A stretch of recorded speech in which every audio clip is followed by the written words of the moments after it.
on the ground.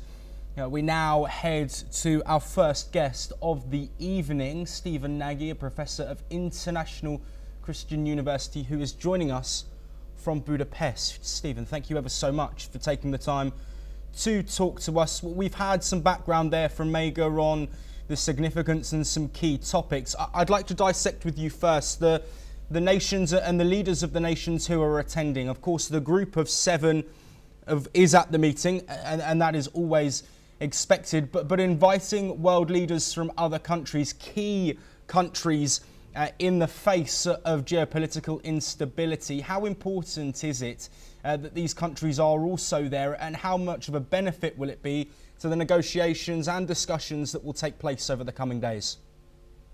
So thanks, Josh. I think it's really important that we think about who is the additional members that have been asked to join the G7 as guests. We have India, South Korea, Brazil, South Africa to start.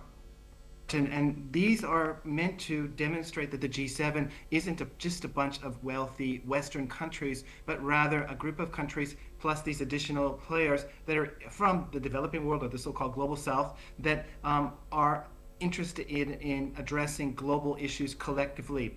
It's meant to counter the narrative that I think primarily Beijing has driven to the global South, that Western countries have dominated the global South, and they're not interested in the interests of the global South.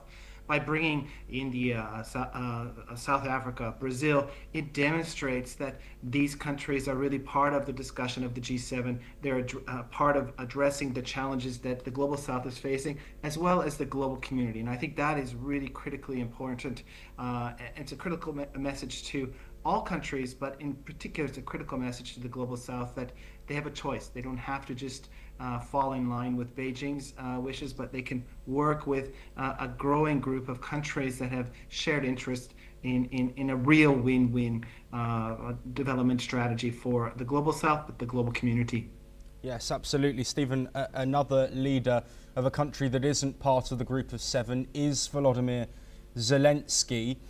With the ongoing tensions in the Middle East casting a shadow over these talks, how important is it for him to push forward his nation's wants and agenda in the midst of an ongoing war in the east of Europe? So, Josh, this is having Zelensky at the table and being part of the discussions and putting Russia's invasion of Ukraine at the forefront of discussions is incredibly important for countries, small, big, and large, that have territorial issues being faced that are primarily being prosecuted by force by their adversaries. So, if we think about in the East and South China Sea, there's many territorial issues between China and smaller and medium-sized countries and political entities like Taiwan. Of course, with India and the Himalayan plateau, the tensions are on pause. They'll likely come back. But again, this is, if power is the final arbiter of how we settle international disputes, then many countries are in big trouble. And this is why I think supporting Ukraine and supporting Zelensky is important for the global community. We want to live in a world of international law and international affairs being arbitrated by dialogue, diplomacy, and of course international law, not Machiavellian might is right approach to foreign affairs. Because if that's the case, small and medium-sized countries and developing countries will be at the mercy of those much larger, powerful countries. Yes, Stephen, another leader who is joining outside of the group of seven is Mexican leader Claudia Sheinbaum. Now, after Trump's tariff policies, there was a clear agenda against the border nations, both Canada and Mexico initially facing tariff threats before Trump had even assumed office. How significant will a potential US, Canada and Mexico talk be amidst the tariff uncertainties which have jolted markets and impacted businesses across both borders? So I want to be really clear about this, at least in the Canadian context where I'm from, and in the context of the G7 where it's being held in the Kananaskis, which I was born and raised in Calgary, that Canada's economic problems were predated the Trump 2.0 administration, and same with the Mexican economic problems. And I think that's an important starting point as we think about negotiations and where the three countries need to go moving forward. They need to readjust their comparative advantages. And of course, the Trump 2.0 administration is thinking about how to leverage its economic power to bring more gains to American middle class workers and America in general. And I think it's better situated to do that in partnership with Canada and Mexico. And I think that's the direction they're going to go. We're going to see some tariffs on Mexico and Canada, but I think they'll be able to defray much of the pressure by increased spending on defense, which Canada is doing, by dealing with border challenges and migrant challenges, which the Mexicans are doing, and of course stopping fentanyl supplies into the United States. There's lots of ways to the negotiating table with Mr. Trump. The question is what are the negotiating partners going to do, and how are they going to, again, not only make America great again, but make North America this industrial center that can really build that economic power, technological power, and innovative power to outcompete some of the authoritarian states in the world today that are really want to revise regional and international security order, but of course change how international institutions such as the UN, WHO, World Health Organizations work so they're more friendly for their particular kinds of governments. Stephen, I want to build on Canada, of course, hosting this summit in the wake of a recent election that went the way of Prime Minister Mark Carney. The Liberals, of course, having a revival following the loss of popularity under Justin Trudeau. What do you think Mark Carney will try and gain from this meeting domestically? What messages will he be trying to send, especially after in that election his agenda on Donald Trump and Trump's messaging was potentially the reason that he won it in the first place? You're right. In fact, I think Mr. Trump and the U.S. was gaslighted for the past 10 years of poor economic governance and governance in general by the Trudeau administration. And they were effective at defeating the Conservatives. But that being said, the Conservatives won the youth vote. They had major increases in the number of seats. And of course, the NDP, the New Democratic Party, was wiped out. So Mr. Carney has a minority liberal government, which suggests that he has not done much better in the polls than I think the Liberals would like to tell you.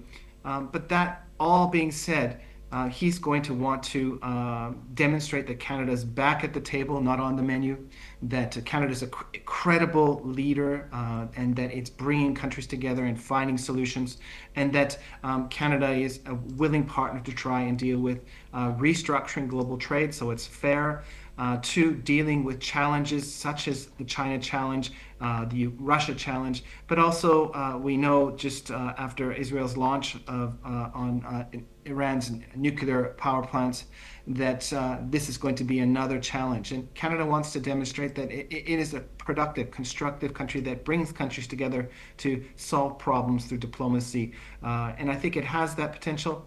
The question is, will it commit those resources? And that is a challenge for all countries, as there's an increasingly number of difficult issues at the global level and regional level that we have to work together to solve. Stephen, let's move from one recently elected leader to another.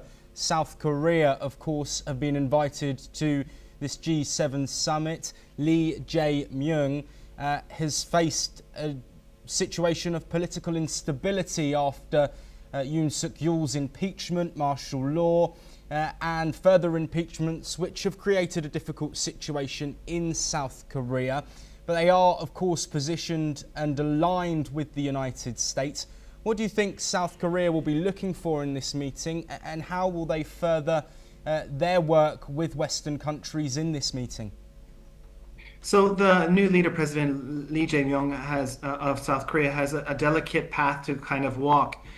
In effect, I think most of the members around the G7 looked at President Yoon, the predecessor of President Lee, as someone that had the right direction in terms of foreign policy. He was building the right minilateral relationships, for example, between the United States, South Korea, and Japan, that he reached out to Japan and put some of the difficult issues behind closed doors. The diplomats could deal with this, and that they worked constructively together to deal with some of the enormous challenges that I think we're facing in the Indo-Pacific. So the G7 members would like continuity with that, but President Lee represents a different political stripe compared to President Yoon. And the question is, how does he keep all the great stuff, the stuff that is appreciated by the G7 members and other allies, while developing his own unique brand? And this is going to be a challenge. I do think that if he does, rebrand some of Yoon's successes, that he could come away from the G7 demonstrating that South Korea is an important, constructive member of the G7 plus alpha community that is interested and can contribute to dealing with challenges. And I think that should be the mission. It should be about working with the US, Japan, Canada, and the other members to find effective solutions to the growing number of challenges that we're facing globally.